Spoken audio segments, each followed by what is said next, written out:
야곱과 그의 대가족은 이제 하란 땅을 떠나서 가나안 땅으로 힘차게 이주를 하고 있었습니다.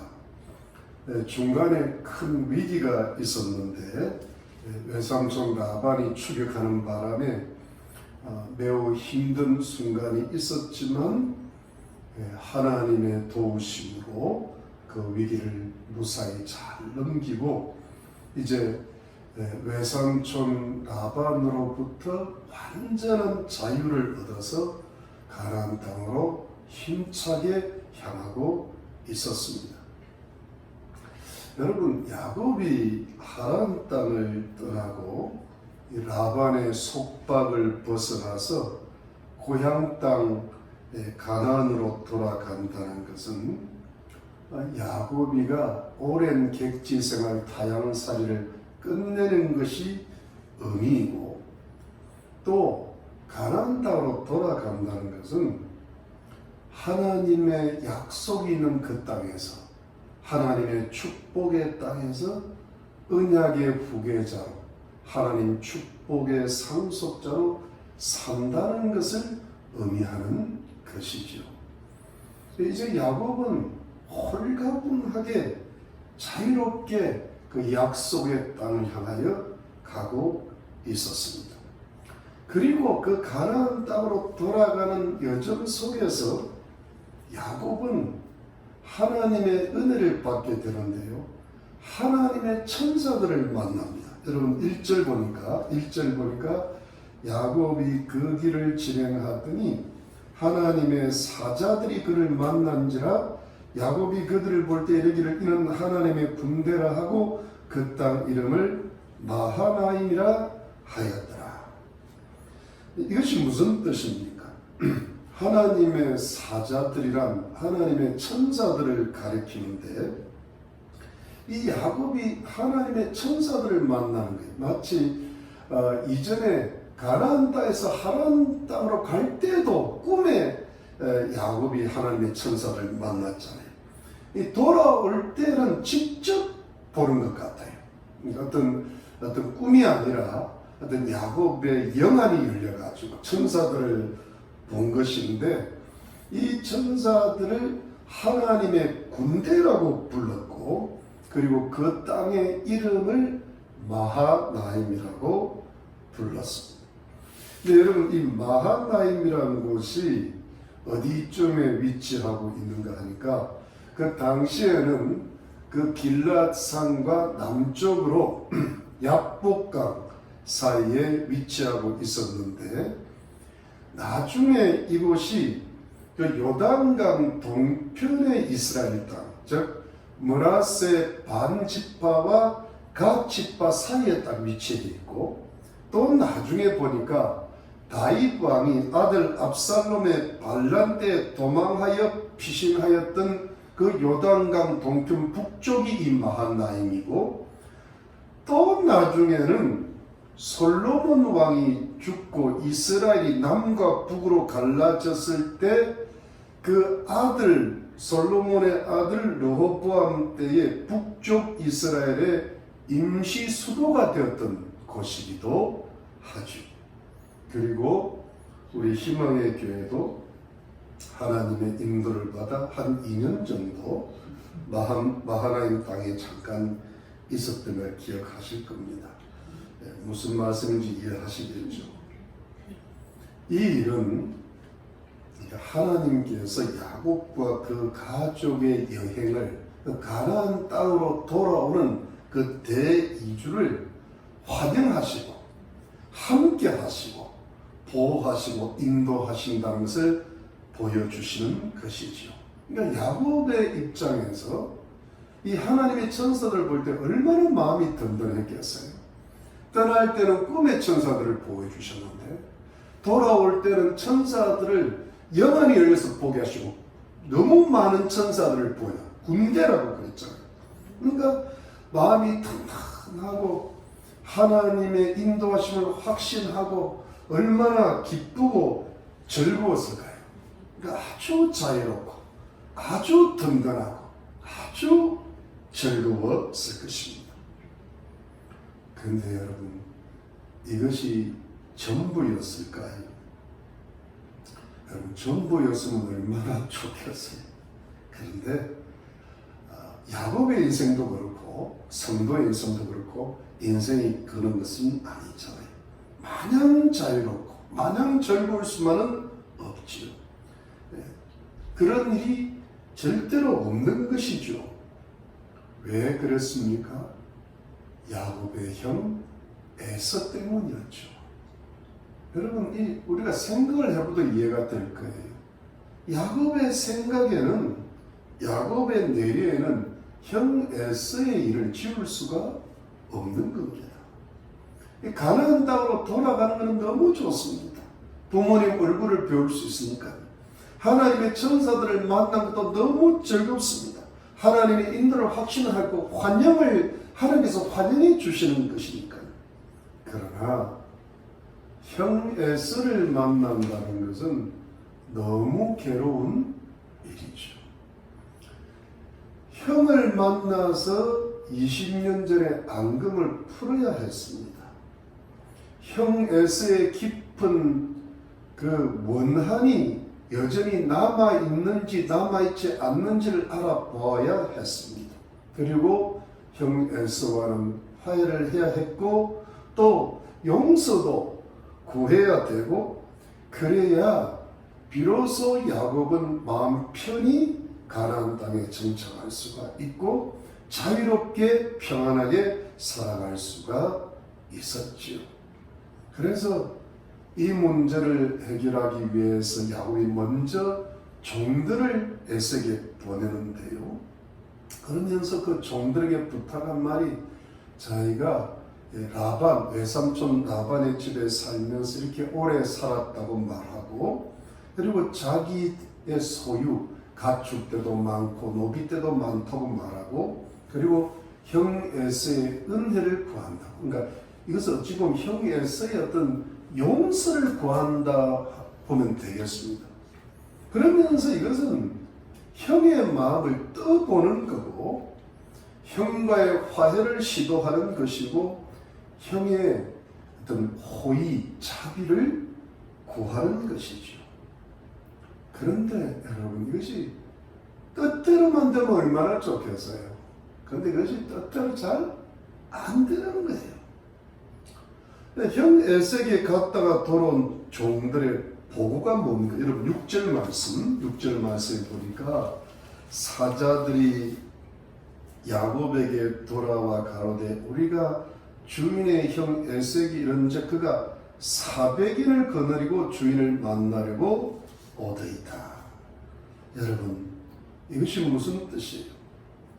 형 에서가 야곱을 만나러 오는데 사람을 400인이나 데리고 온다는 겁니다. 이거는 군대를 이야기합니다. 근데 400인이라면 그야말로 대단히 큰 군대죠. 한 400명을 모아놨다고 한번 생각해 보세요. 굉장히 큰 군대입니다. 이것은요, 이 아주 많은 숫자인데 이 에서가 에돔 민족의 조상으로서 아주 성공했다는 것을 가리킵니다. 어떤 부족장이 큰 부족장이 됐는데요. 이것은 아브람 부족의 군대가 이전에 318명이라는 것을 비교해 볼 때 에서는 그것보다도 더 많은 수의 군대를 거느리고 있었습니다. 근데 에서가 큰 성공을 한 것이죠. 근데 여러분, 왜 에서가 동생 야곱 가족을 만나러 오는데 그야말로 군대를 몰고 오는 것일까요? 아니, 이렇게까지 마중 나올 필요가 있었을까요? 굉장히 환영하는 것이었을까요? 꼭 그런 것은 아닐 거예요. 뭔가 에서가 굉장히 좀 지나친 면을 보인다는 느낌이 드는데요. 아마 이래서였을 것입니다. 자기를 좀 과시하려고 했던 것 같아요. 야곱아, 20년 전에 내가 나를 속이고 아버지 속이고 나의 장자권과 축복을 비록 빼앗아 갔지만, 그러나 나는 이렇게 버젓이 크게 성공했다는 것을 과시하고 자랑하려는 것이었을 거예요. 그리고 또 하나가 있다면 혹시라도 만에 하나라도 야곱이가 자신에게 아주 불쾌한 행동을 했을 때 그냥 한꺼번에 자기의 원한을 갚고자 순식간에 야곱이를 사로잡고 야곱이 가진 모든 것을 빼앗아 버리려고 하는 이유도 조금은 있었을 것이라고 봅니다. 그러니까 자기 과시가 먼저고 만약의 경우에 대비해서 약탈을 준비하는 것이죠. 그런데 자, 이 소식을 야곱이가 들었잖아요. 그러니까 야곱의 마음이 어떻게 되었겠습니까? 야곱은 순식간에 초죽음이 되고 말아요. 여러분 7절입니다. 7절 8절에 보니까 7절 8절에 야곱이 심히 두렵고 답답하여 자기와 함께한 종자와 양과 소와 양떼를 두 떼로 나누고 가로되 에서가 와서 한 떼를 치면 남은 한 떼를 피하리라 하고. 그러니까 여러분 야곱의 마음이 완전히 두려움에 빠지고 그야말로 아주 답답해서 미칠 정이 되었죠. 요즘 그런 말이 있잖아요. 요즘 멘붕이 왔다 그러잖아요. 그런 상태예요. 그러면서 역시 야곱이 나와요. 당장 행동이 짐승의 가축대와 노비떼를 두 떼로 딱 나눠가지고 두 그룹으로 나누는 듯 하면서 에서가 와서 한쪽을 치면 다른 한쪽이라도 도망가도록 조치를 하는 겁니다. 역시 야곱은 다른 사람이야. 우선 만약의 사태에 대비해서 한쪽이라도 살고 봐야 된다는 거죠. 야곱은 나름대로 최선의 방어책을 준비한 겁니다. 여러분 어쩌면 꼭 야곱이 아니더라도요. 우리가 요즘 살더라도 이런 정도의 대비는 하는 것이 옳은 것이겠죠. 그런데 여러분 정작 이제부터 야곱의 필사적인 노력이 시작됩니다.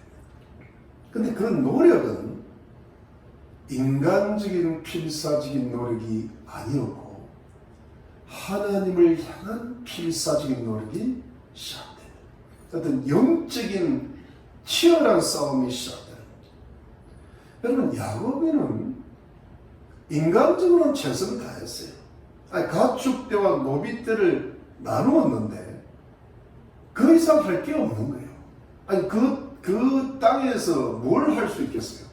하란으로 다시 도망을 가겠어요? 그렇다고 해서 에석에 가서 굴복을 하겠어요? 아니 야곱은 가나안 땅에서 하나님의 언약의 후계자로서 하나님의 축복의 상속자로서 자유롭게 당당히 살아야 되거든요. 야곱의 신앙이 그 정도는 지금 된 것 같습니다. 오늘 본문에 보면 야곱의 신앙이 상당히 성숙한 적에 와 있던 걸 알 수가 있습니다. 근데 그러니까 인간적인 최선을 이전 같으면 더 무엇을 할 수 있을지 모르지만 그 정도에서 스탑을 하는 거예요. 그냥 두 때 나누는 정도. 어찌 보면 야곱 같지만 야곱으로서는 최소한 해요. 그러면서 어디를 향하여 필사적인 노력을 하는가 하면 하나님을 향하여 필사적인 노력을 시작합니다. 그러니까 여기서 할 수 있는 야곱의 최선은 영적인 필사적인 노력이었어요. 이것이 여러분 야곱의 영적인 장점이고 야곱이 하나님의 사람으로서 쓰임 받을 수 있는 위대한 신앙이 여기서 보이는 겁니다. 여러분 그것이 먼저 9절이 있습니다. 9절에 보면 자, 첫 번째가 9절에 야곱이 또 가로되 나의 조부 아브라함의 하나님 나의 아버지 이삭의 하나님 여호와여 주께서 전에 내게 명하시기를 내 고향 내 족속으로 돌아가라 내가 내게 은혜를 베풀리라 하셨나이다. 여러분 이렇게 먼저 야곱이가 하나님을 찾으면서 이렇게 기도를 드리는데요. 이게 무슨 뜻인가 하면 야곱이가 먼저 하나님의 이름을 아주 정식으로 부르는 겁니다. 자신의 할아버지 아브라함의 하나님, 자신의 아버지 이삭의 하나님 여호와여. 이것은요 진짜 야곱이 정신을 바짝 차리고 하나님을 정식으로 부르는 장면이에요. 하나님의 이름 여호와를 부르면서 무엇이라고 하는 거냐 하니까 내가 여기까지 온 게 하나님 인도를 받아서 온 게 아니라는 겁니다. 하나님께서 전에 나 야곱에게 고향 땅 가나안 땅으로 돌아가라고 하셔서 돌아왔고, 그러면 하나님께서 은혜를 베풀어 주신다고 나에게 약속하셨기 때문에 돌아왔다는 겁니다. 그것이 여러분 언제 있었는가 하면 라반이 야곱이를 아주 안색이 변하여 잘못되었을 때, 그때 하나님께서 나타나셨거든요. 여러분, 이것이 무슨 뜻이냐 하면 자신은 여기까지 지금까지 하나님의 인도를 받아왔으니까 이 상황을 하나님께서 책임져 달라는 겁니다. 물론 내가 가나안 땅을 오려고 했지만 내가 라반, 외삼촌 라반이가 무섭고 두려워서 차마 떠나기가 힘들었는데 그때 하나님께서 내게 나타나셔서 가나안 땅으로 돌아가려고 하셔서 믿음으로 여기까지 왔다는 거예요. 그러니까 내가 믿음으로 여기까지 왔으니까 하나님 책임져 주시라는 겁니다. 사랑하는 성도님들, 이 부분이요, 야곱이의 굉장히 좋은 기도고 좋은 믿음이라고 할 수 있습니다. 이것은요, 그 당시 야곱이로서는 최선의 필사적인 하나님을 향한 노력이었어요. 하나님이 보냈으니까 내가 여기 왔다. 근데 왜 이런 상황을 닥치다? 분명히 하나님께서 가라고 하셨거든요. 그러면 하나님께서 이 상황 책임지셔야죠. 보호해 주시고 축복해 주시라고 강력히 기도 가운데 주장하는 거예요. 근데 여러분, 문제는 무엇입니까? 무서운 인간적 상황이죠. 그리고 두려운 인간의 감정입니다. 야곱은 분명히 하나님 인도를 받았고 또 하나님께서 함께 하신 줄 믿고 있습니다. 하나님의 천사, 하나님의 군대를 만났습니다. 그러니까 마음이 자유롭고 즐겁고 든든합니다. 이것이 야곱의 영적인 상황이고 하나님을 믿는 믿음의 정도였습니다. 그런데 현실 상황은 영적인 상황하고 정반대로 움직입니다. 갑자기 사람의 큰 군대를 만난 겁니다. 하나님 군대를 본 적이 있는데 에서의 큰 군대를 만난 겁니다. 그것도 엄청난 수의 무서운 군대를 만났습니다. 이것이 무서운 인간적 상황에 탁 봉착을 하는 겁니다. 그럴 때 인간의 감정이 어떻게 될까요? 두려움에 확 휩싸이죠. 여러분, 성도라고 해서, 하나님 백성이라고 해서 두려움에 빠지지 않는 게 결코 아니잖아요. 왜냐하면 인간은 하나님을 믿어도 연약한 존재거든요. 감정에 금방 휩쓸리시고 상황에 따라 마음이 완전히 달라지잖아요. 불안과 초조감에 순식간에 빠져들 수 있는 게 인간이거든요. 아주 평온하고 잠잠했던 바다가 갑자기 광풍이 몰아치면 순식간에 파도가 넘실대면서 바다가 무섭게 변하는 것과 똑같은 이치죠. 그러니까 천사들을 봤는데, 하늘의 군대를 봤는데 갑자기 인간의 군대가 쳐들어오는 이것이 영적인 상황과 인간적인 상황이 너무 다른, 너무 자유롭고 즐거웠는데 갑자기 두렵고 초조한 마음으로 전락하는 것. 이것이 야곱의 영적 상황이고 현실적 상황인데요. 이것이 우리 성도님들, 하나님 백성들의 영적 상황일 수도 있고 인간적 상황일 수도 있고, 이것이 우리 성도님들의 세상살이라고 할 수가 있는 것입니다. 그런데 바로 여기에서 야곱이가 강력하게 주장하는 게 뭐예요? 영적인 상황을 주장하는 거예요. 인간적 상황을 자꾸 주장하면 야곱이는 실패하고 마는 거예요. 에서의 군대를 자꾸 보면은 실패하는데 영적인 상황을 주장합니다. 하나님께서 여기까지 인도하셔서 왔으니까 하나님 책임지시라는 거예요. 그렇게 하나님을 향한 필사적인 영적인 노력을 하면서 이 야곱이 인간적인 상으로 빠져드는 것을 스스로 막고 있는 거예요. 이것이 야곱이의 하나님을 향한 필사적인 기도였어요. 그러니까 하나님을 꼭 붙잡는 겁니다. 그래서 인간적 무서운 사랑과 인간의 두려운 감정을 스스로 이겨내고 있는 것입니다. 이것이 바로 야곱처럼 우리 성도님들이 시시각각 우리를 공격하는 사단의 공격을 이겨내는 비결인 것입니다. 그리고 두 번째가 뭐냐면 10절입니다. 10절 말씀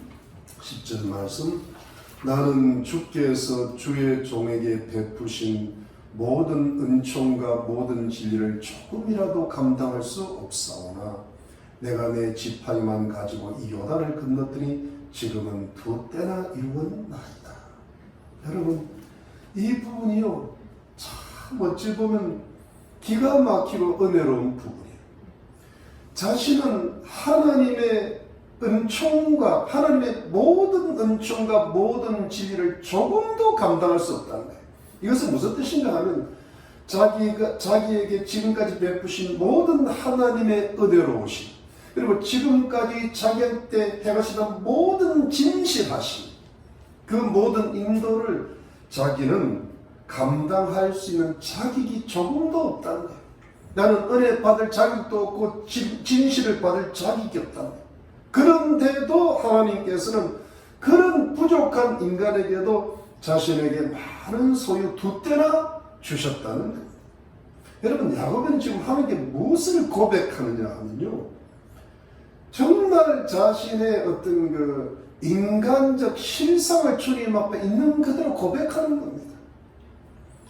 자기는 하나님의 인도를 받을 자격이 없고 자신은 태어날 때부터 비겁하고 비열하고 모자라고 더러움이 많고 허점투성이고 악한 존재라는 것을 고백하면서 이것은 뭐냐 하니까 우리가 신약적으로 아니 전체 성경적으로 자신은 하나님 앞에 보잘것없는 죄인임을 고백하는 거예요.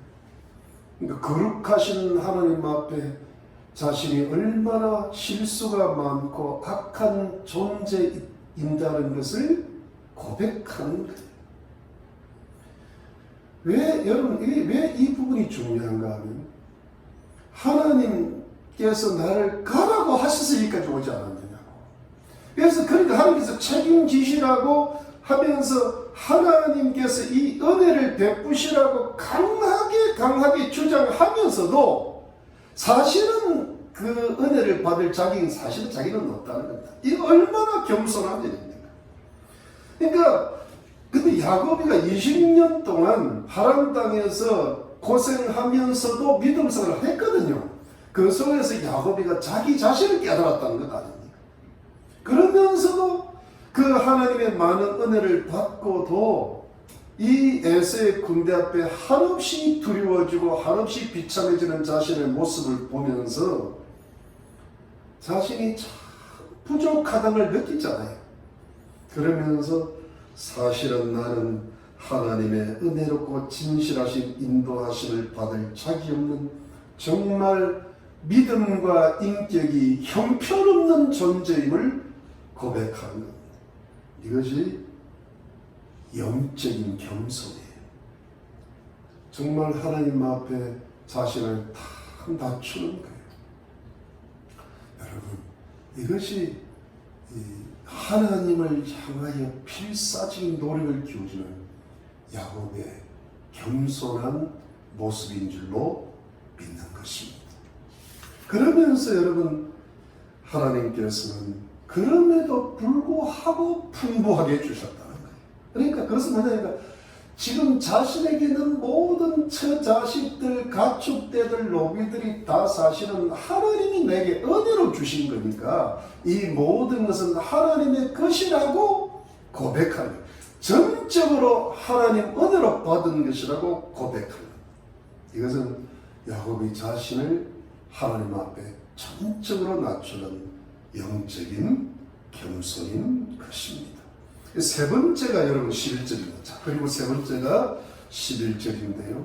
내가 주께 간구하오니 내 형의 손에서 에서의 손에서 나를 건져내시옵소서.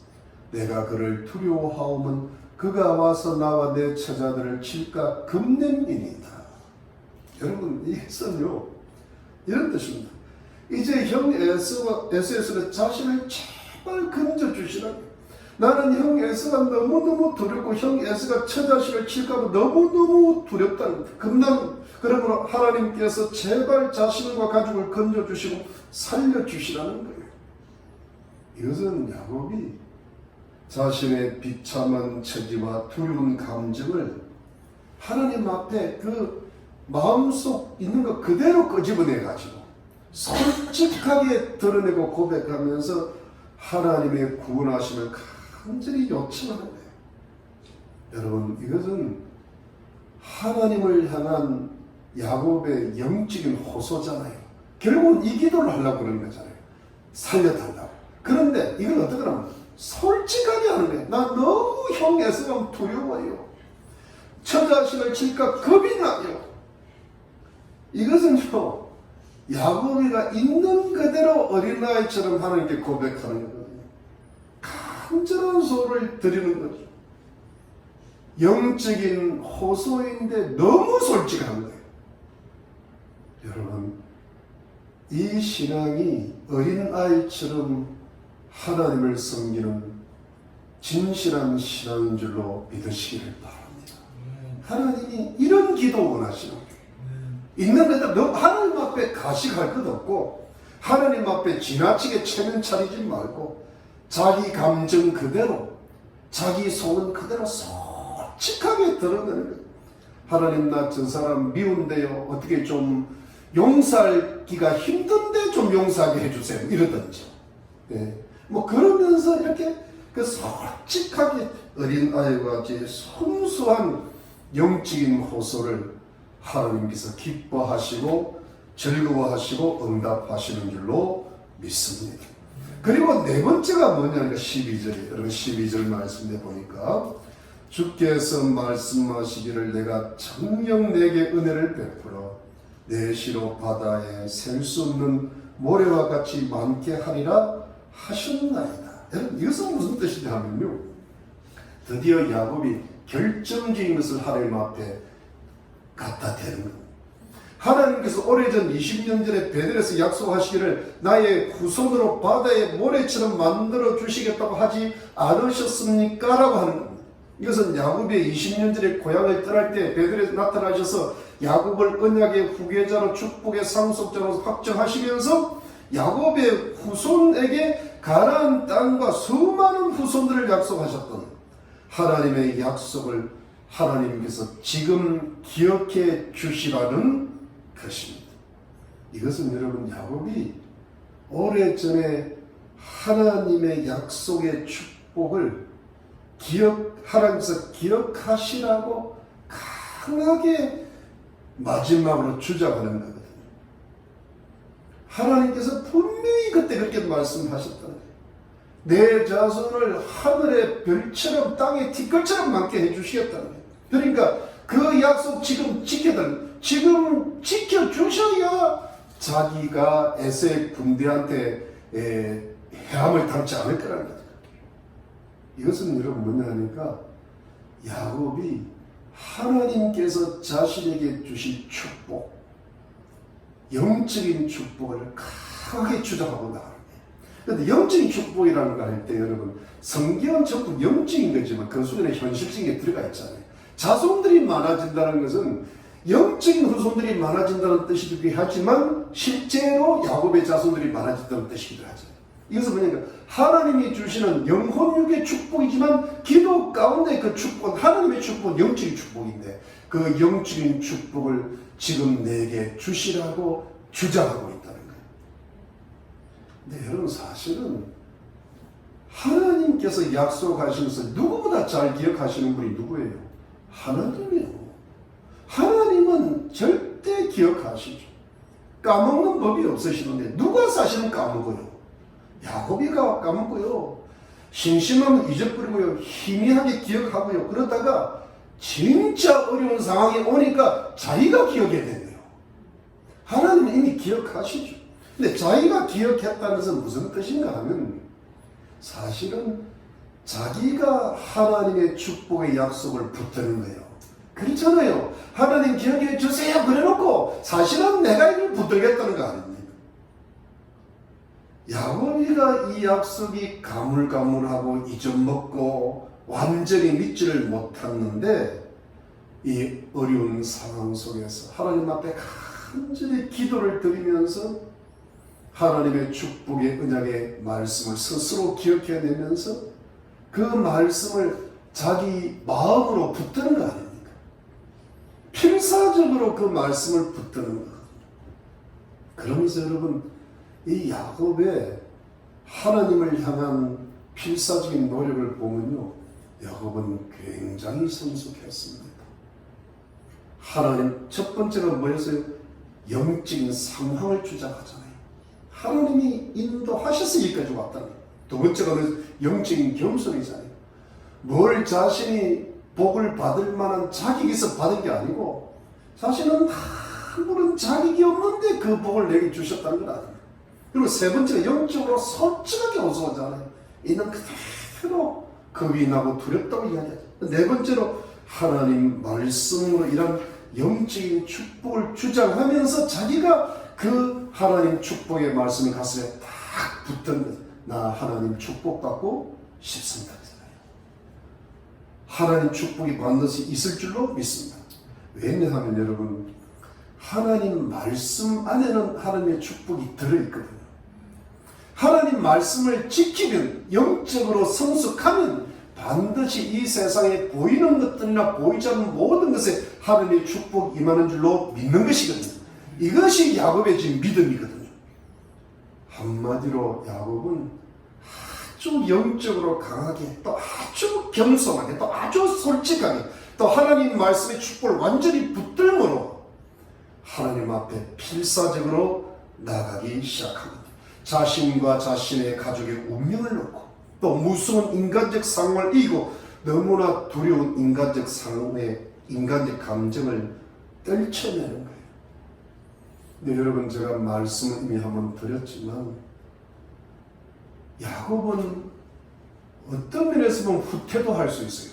하란으로 조금 뒤쪽으로 좀 돌아갈 수도 있고 아니면 그냥 에서에게 굴복할 수도 있고 아니면 좀 다른 곳으로 갈 수도 있고 피신할 수 있는데 야곱은 이제는 그러지 않습니다.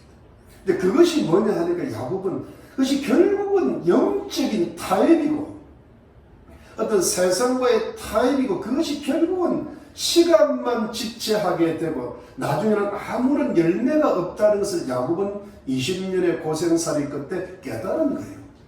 그러니까 이제는 인간적으로는 최소한만 하고 그 다음에 그 나머지 최선을 어디다 드리는 겁니까? 하나님을 향하여 드리는 거예요. 그래서 여러분 야곱이가 이 정도 성숙해 나가는 거예요. 그래서 이 야곱이가 하나님의 사람이 되고 하나님의 축복을 받고 하나님의 축복의 통로가 되고 하나님께서 야곱의 하나님이라고 스스로 부르심을 받기를 원했던 이유가 이 야곱의 이 신앙이 살아있는 거예요. 이게 왜 그러냐면 여러분 에서는 그냥 세상의 축복을 따라 살기를 원했다 그러면 야곱은 축복을 받기는 받고 싶은데 하나님 축복을 받기를 원했다는 거예요. 그러니까 야곱의 인생은 하나님하고 관계가 있는 겁니다. 이것이 야곱이 굉장히 부족했지만 하나님이 귀하게 보신 거라는 거예요. 아멘이십니까? 그래서 여러분 그것이 야곱의 굉장히 큰 장점인데 이 야곱의 이런 그 장점을 우리가 본받고 그 위대성을 배워나가는 것이 우리 성도들의 삶인데요. 그런데 여러분 오늘 본문에 보니까 야곱의 이 장점도 야곱이가 이렇게 위대한 신앙인이 된 배경에도 사실은 야곱의 힘으로만 된 게 아니고 그 뒤에는 이미 하나님의 은혜가 준비가 되어 있었다는 거예요. 여러분 왜 그러냐 하면요, 사실은 이게 참 어려워요. 왜냐하니까 저는 이전에 이 본문을 볼 때 야고비가 이해가 안 돼요. 아니 뭐 그렇게 천사들도 보고 꿈에도 나타나고 하면, 아니 에서가 나타나면 하나님이 이기게 해주시겠지, 그 정도 믿음이 돼야지, 뭘 이렇게 심히 두렵고 답답해서 미치고 겁이 나서 떨고 이래 가지고 이게 되겠냐. 그런데 이것이 인간이지. 인간이 너무 나약하니까 아무리 믿음이 좋다 하더라도 정말 무서운 인간적 상황이 닥치고, 그러면 인간적 들음에 확 빠져들면 어찌할 수가 없는 거예요. 여러분 예수님의 수제자 베드로도 주를 위해서 목숨을 바칠 정도겠다고 할 정도로 믿음이 컸지만 딱 어려움이 닥치고 죽을 징이 되니까 예수님을 부인해 버리잖아요. 성경은 예수님을 저주까지 했다고 나옵니다. 그게 인간의 연약성입니다. 그런데 그 인간의 연약성을 아시는 분이 누구예요? 하나님이거든요. 그런데 그 연약한 곳에서도, 인간의 연약성 속에서도 자기 스스로 그 연약함을 이기고 영적인 장점, 위대성을 이끌어 나가고 하나님 앞에 필사적인 그 어떤 노력을 할 수 있도록 만들어 주시는 분이 누굽니까? 하나님이거든요. 뒤를 이렇게 밀어 주시는 거예요. 왜냐하면 힘든다는 걸 아시니까. 그래서 야고비가 이 필사적인 영적인 노력을 할 수 있었던 그 배경에 하나님의 은혜가 있는데, 그 하나님의 은혜가 뭐였느냐 하면 하나님의 군대였죠. 하나님의 천사들로 이루어진 하나님의 군대를요, 야곱에게 그래서 미리 보여주신 거예요. 왜요? 사람의 군대가 몰려올 것이기 때문에. 그래서 하나님께서 미리 아시고 미리 야곱이를 준비시키는데요, 여러분 야곱이가 이것을 어느 정도는 알고 있었다는 이야기입니다. 영적으로 감각을 갖고 있었다는. 그럼 7절 보시죠. 7절 다시 보면 야곱이 심히 두렵고 답답하여 자기와 함께한 종자와 양과 소 양들을 두 떼로 나누고 할 때, 이 두 떼로는 두 그룹으로 나누는데요, 여러분 이것이 굉장히 상식적인 말 같기도 하죠. 왜냐하면 당시의 양치는 목자들이 자신의 양떼들을 약탈자로부터 방어하는 최선의 수단이 이게 떼를 나누는 거예요. 근데 여러분 이것이 상식적인 방어 수단이기도 하지만 여기에는 야곱의 믿음이 들어있습니다. 영적인 의미가 들어있습니다. 왜냐하면 여러분, 마하나임이라고 할 때 이 마하나임이라는 지명의 뜻이 하나님의 두 캠프라는 뜻입니다. 하나님의 두 그룹이라는 뜻입니다. 그러니까 the two camps of God가 마하나임이에요. 그러니까 이것은 뭐냐 하니까, 야곱이가 하나님의 천사들로 구성된 하나님의 군대를 볼 때 두 진으로 나타났다는 거예요. 두 그룹은 나타나서 야곱이 가족이 대가족 이주한데 양쪽에서 천사 군대가 딱 나타나서 야곱이의 대가족과 가축들을 호위하고 수호하시고 돌봐주셨다는 그런 뜻이죠. 이것이 야곱의 머리에 남아있는 겁니다. 그래서 이걸 두 때로 딱 나눴다는 것은 무슨 뜻이냐면, 야곱이 마음에는 뭐가 있습니까? 마하나임이 있는 거예요. 뭔가 하나님이 도와주실 거다. 그래서 서너 때로 나눌 수 있잖아요. 근데 두 때로 나누는 겁니다. 그게 뭐냐면 마하나임을 생각했을 수도 있는 겁니다. 마하나임이 있다고 보는 겁니다. 그리고 이거를 그러니까 이 두려움 속에서 지금 무슨 말씀을 드린 건지, 이 두려움 속에서도 너무 비참한 속에서도 야곱이 그게 확 빠져들지 않고 여전히 마하나임이라는 영적 의식을 갖고 있는 거예요. 그리고 이 영적 의식을 가지고 에세의 큰 군대가 닥치고 순식간에 두려움과 걱정 것이 휩싸이는 것을 그때 거기서 푹 빠져들지 않고 낭망하지 않고 절망하지 않고 바로 그 믿음을 가지고 그 영적 의식을 가지고 하나님을 향하여 필사적으로 나아감으로써 이겨내는 거예요. 그러니까 하나님께서 이 야고비가 이 상황을 이겨내도록 미리 하나님의 군대를 보여주신 것입니다. 야고비가 그것을 꼭 붙들고 하나님 앞에 필수적으로 나아가는 것이죠. 여러분, 인간의 연약함은 이것을 붙듦으로 믿음으로 나갈 수 있는 겁니다. 그런데 이 하나님의 은혜가 없으면 절망에 빠지죠. 마치 여러분 펌프질을 하면 물이 콸콸 쏟아나지만 물이 콸콸 쏟아나기 위해서는 반드시 물을 한 바가지를 부어야 되거든요. 그 바가지를 부어주시는 분이 하나님이에요. 근데 그것이 없으면 은혜가 쏟아나지 않았습니다. 그래서 항상 하나님께서는 하나님의 은혜를 우리에게 공급해 주시는 거예요.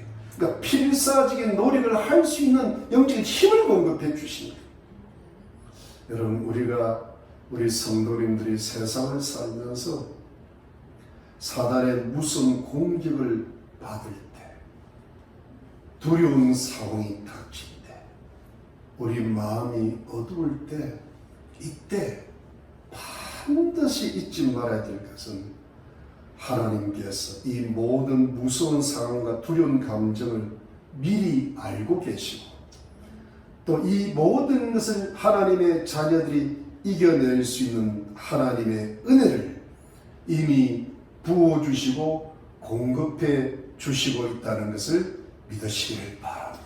내게 이미 하나님의 은혜가 와 있다는 것을 믿으시기를 바랍니다. 이 모든 것을 이길 수 있는 힘이 성령의 권능이 우리에게 하나님의 은혜로 있는 줄로 믿습니다. 그래서 그 가늘한 끈을 붙드는 그것이 아주 크지 않아도 괜찮아요. 아주 가늘어도 그걸 딱 붙들고 내 힘을 다해서 낙심과 절망에 빠지지 말고 안간 힘을 다해서 필사적으로 하나님의 은혜를 붙들려고 하나님 앞에 담대하게 나아가는 거예요. 그렇게 나아가는 거예요. 그래서 영적인 승리를 얻으려고 노력하는 거예요. 영적인 승리를 얻으면 세상에 승리할 수 있고, 여러분, 영적인 축복을 받으면 세상의 축복은 당연히 하나님께서 주시는 줄로 믿습니다. 그런데 세상의 축복을 원하고 세상의 것을 먼저 찾으면 처음엔 당장이 좋지만 반드시 영적으로 실패하게 되죠. 영적인 축복을 다 잃어버리기 때문에 나중에는 세상의 것과 함께 망하게 되는 것입니다. 그래서 여러분, 우리들은 어떤 어려움이 닥칠 때 절대 세상적으로 해결하려고 그러면 안 됩니다. 그러니까 세상적으로는 할 만큼 최선을 다하시고 그게 반드시 들어가야 될 게 뭐냐면 하나님을 향한 최선이 있어야 돼요. 이것이 빠지면 잘못하면 실패하고 또 지연되기 시작하는데요. 인간적 최선도 하면서 반드시 하나님 앞에 최선을 다하는 영적 노력이 있어야 될 때 자꾸 인간적 상황에 마음을 쓰지 말고 영적인 상황을 주장하시고 그리고 하나님 앞에 자신이 한없이 부족하다는 것을 겸손하게 고백하시고 그러나 자신이 있는 상황을 가장 솔직하게 드러내서 간구하시고 그리고 영적인 축복과 더불어 모든 인생의 축복, 자자손손의 축복을 하나님께서 주시겠다는 그 말씀 안에 있는 축복을 꼭 붙드시기를 바랍니다. 그러면 반드시 하나님의 은혜가 더욱더 우리 인생에, 우리 자녀들에게, 우리 가정에, 우리 가문에, 우리 교회에 풍성하게 임하시게 되실 것입니다. 여러분, 세상에서 하나님을 바라보심으로 승리하셔야 됩니다. 하나님을 항상 바라보시는 자는 반드시 승리하게 되실 것입니다. 하나님을 힘차게 바라보는 자에게 어떤 두려움도 이기게 하시고 어떤 무서운 상황도 이기게 하시고 하나님의 은혜와 평강이 풍성하게 임하시게 되실 것을 온전히 믿으시기를 예수 그리스도 이름으로 축원합니다. 기도하겠습니다. 하나님 감사합니다. 우리는 하나님의 은혜 가운데 살지만 어려움 속에서는 하나님 앞에 온전히 나아가지 못하고 세상적으로 두려움을 얻거나 세상과 타협하려고 하는 경향이 많이 있습니다. 그러나 하나님, 그곳에는 풍성한 은혜가 없다는 것을 깨닫게 하시고 항상 인간적인 최선은 이때 하나님 앞에 필사적인 최선이 있을 수 있는 그런 축복을 우리에게 베풀어 주시옵소서. 야곱의 이 강하고 성숙한 신앙이 우리 모두의 신앙이 되게 해 주시옵소서. 하나님, 코로나 때문에 여러 가지 우리의 가정살이, 경제살이가 어렵지만 하나님께서 주의 백성들의 가정을 꼭 보호하시고 은혜를 베풀어 주시고 건강을 주시고 필요한 모든 것을 채워 주실 줄로 믿습니다. 우리 자녀들 영혼 육관에 강건함 주시고 또 학교 공부도 잘하게 하시고 우리 자녀들의 앞날을 반드시 축복해 주실 줄도 믿습니다.